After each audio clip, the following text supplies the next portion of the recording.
Good evening, everyone. Thanks so much for joining us. For MiWeek, I'm Christy McDonald. Just 1 week ago, Detroit Emergency Manager Kevyn Orr sat on this show and told us he'd be taking creditors on a tour of the city so they could see just how bad things really are. Well, that tour got canceled. The creditors say they need more time. Time for what? According to the city's lead financial advisor this week, Detroit's out of money. Also, lawsuits are challenging the restructuring plan. Is this all pushing the city towards bankruptcy? Let's start with the very latest developments in a story that is constantly evolving with our MiWeek contributors and the editorial page editors of the Detroit News and Detroit Free Press, Nolan Finley and Stephen Henderson. Gentlemen, it's always so good to see you. Good to be here. Yeah, we have a lot to talk about. Last week, we had Kevyn Orr on for the entire half hour. He told us that he was going to be taking creditors on that bus tour to not give him the highlights of Detroit, but really the lowlights to see what we're dealing with. That tour got canceled, Nolan. What happened? Well, I mean, the creditors, the bankers, got a little nervous about the idea of having cameras following them around the city and portraying them as Simon Legree and what have you. So they backed out. I think it was a good idea. He probably should have done it quietly, and he might have gotten some good out of it, but he probably did anyway. So he shouldn't have told us. Yeah, right. We went and put it in the paper, and then all of a sudden it was a big national story that all these bankers are coming to Detroit. Because had that never been done before? Not that I've never heard anyone doing that, and it's not a regular part of the restructuring or bankruptcy process. I think it was a good idea. I think more than getting empathy from the bankers, I think he was trying to show them there's nothing here, right? Yeah. What do you think you're going to get out of this? And most often they fly into the airport, they sit out there at the hotel, they never really see. They come downtown. And I think Kevyn Orr has been so overwhelmed by what he's seen in Detroit and the massive deterioration of the city, and I think he wanted them to see that. So when it came to the negotiating table and they said, well, cut services a little more, lay off more workers, do this, do that, he could say, where? Yeah, it's not possible. So where are we right now, Stephen? Well, I mean, he's still negotiating with the banks and with the unions over the plan that he's got on the table. We're getting down to that, the end of that window that he said where he was going to have to make decisions. We've got 2 banks already who have said, we're not in on this plan. We want to take our chance in bankruptcy. The unions are suing, saying that they want to do the same thing. So, I think the chances of him working this out outside of a bankruptcy court are getting smaller. Right. That's what I'm saying. Is this now a massive neon sign that's now pointing towards bankruptcy? I don't know if it's a sign that absolutely points toward bankruptcy. I still think that some of this is bluffing on the part, especially on the part of the banks, who will not do better in bankruptcy than what Kevyn is offering them. The unions, on the other hand, I think will be a tougher sell because the pension question, can you touch pensions? A court could answer that in their favor. So they will be, I think, if we end up going, it'll be because of them. Yeah, the pension funds can't take this deal. They are almost obliged to see what happens in bankruptcy court and to test whether the state constitution holds up in federal bankruptcy court. There's nothing in there for them to take this deal. It can't be much worse for them in bankruptcy court, and their members will not tolerate him simply rolling over and saying, yeah, we're going to sign. They've got to put up a fight.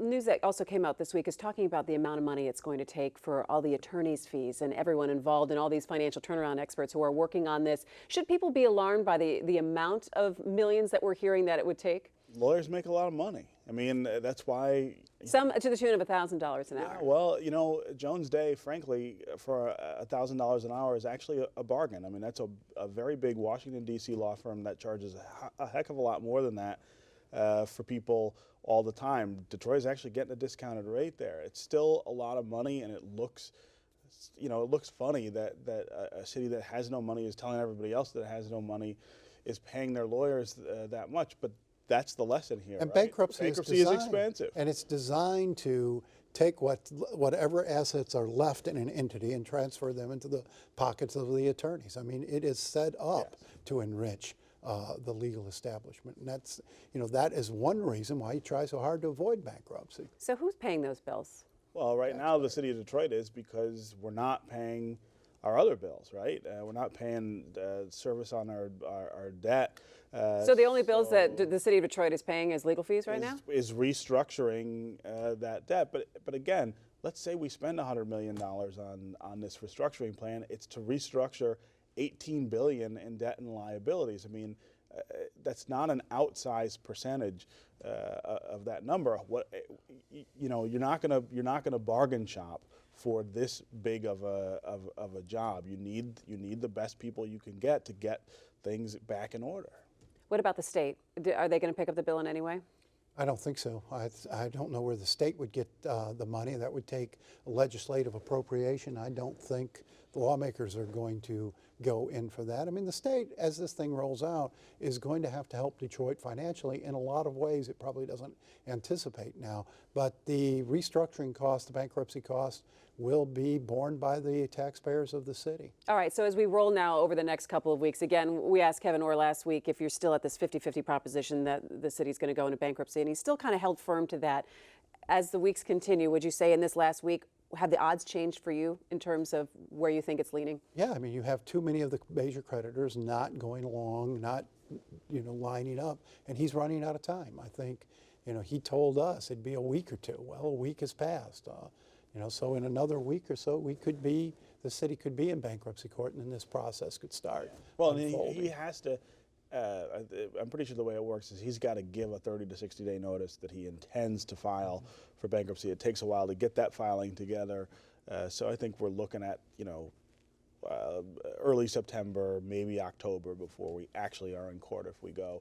But I still think he is working real hard and putting the arm to these creditors to say, listen, this is going to be a very expensive fight on the back end of which you won't end up with much more than what you got here. All right, well, let's move on. They may not control much, but the Detroit City Council moved forward with new leadership this week in the wake of Charles Pugh's continued disappearance. Santil Jenkins is now the president, and Andre Spivey is now the president pro tem. That was not unexpected news this week, but not going to replace those people that have left the table. And no, I mean, there's no need to. I mean, they still can do what business they have to do. You saw, they're still taking votes at council. They're still meeting. Santil Jenkins is a good choice as president. It appears that Charles Pugh's not coming back wherever he is.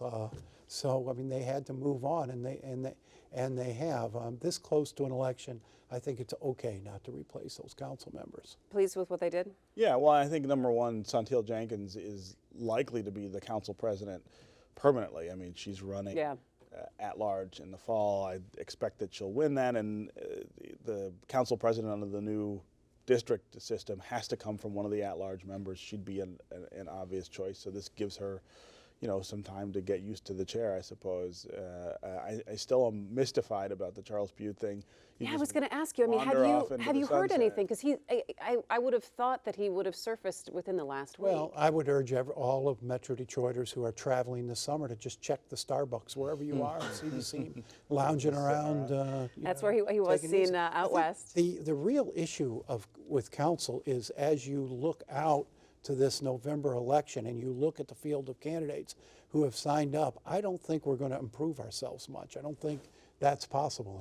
I think we're going to take a couple steps backward, at least just because of the district system and the number of council members who can't win in that because they're put together or they decide not to run.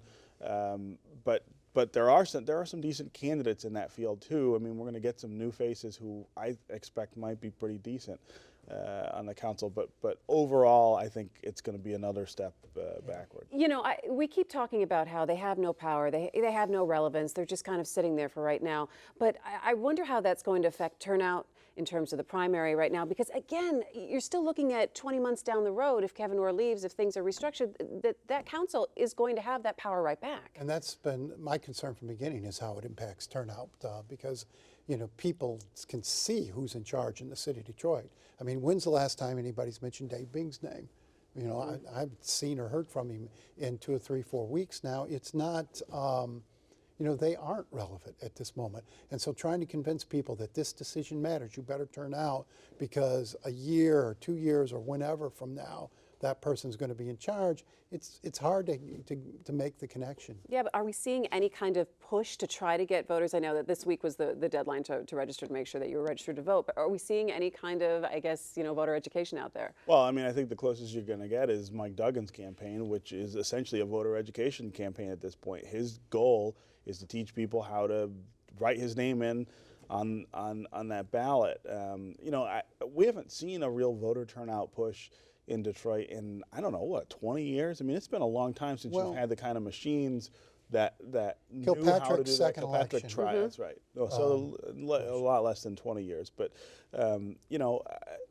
you're going to see a very low turnout. We saw a very low turnout 4 years ago for this job when Dave Bing ran, and we had 4 elections in a year. It's going to be a while before we can sort of start to piece back together the political infrastructure in the city so that it functions properly. I mean, I think Kevyn's work as the emergency manager is the first step to get the city solvent and running effectively, and then we can start to rebuild the political culture. All right, well, let's talk a little bit about, you mentioned Mike Duggan.